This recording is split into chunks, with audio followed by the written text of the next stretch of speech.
खरंमुळे सांगतो, माझी शपथ खाऊन, मला दोनच लोक इमानदारीने काम करते मनापासून आपल्या देशात, एक मिलिटरीतला जवान, दुसरी खेड्यातली बाई. मनापासून काम करते इमाने इकबारे, मनापासून. 16 घंटे काम करते हो बाई, 16 घंटे, सकाळी 5 ते रात्री 10. काय ते का मशीन आहे का साहेब? तसेच मिलिटरीतल्या लोकांचं जेवण पाहतो मी. काय तिथे टायमिंग नाही, सुट्टी नाही, काही घेणं नाही, देणं नाही, काही नाही.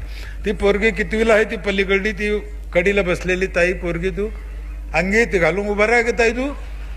तू तू शेवटचे हातच ना, उभा राहा ना. अरे सांग पटकन पटकन पटकन, चाल चाल चाल लवकर, काम आहे तुला. कितवीला आहे तू? उभा राहा तिथेच, उभा राहा ना. कितवीला आहे?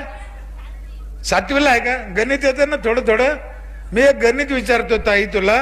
माणसं उभं राहावं, माणसं किती घंटे काम करते साहेब? खरं खरं माणसं 8 घंटे आणि बाई 16 घंटे. ताई आम्हाला एक गणित सोडून दाखव. माणसं 8 घंटे काम करते, बाई 16 घंटे काम करते, तर पाय कोणाची दुखत असेल? बाईचे. मग हे घरी जाऊन सांगायचं बापाला.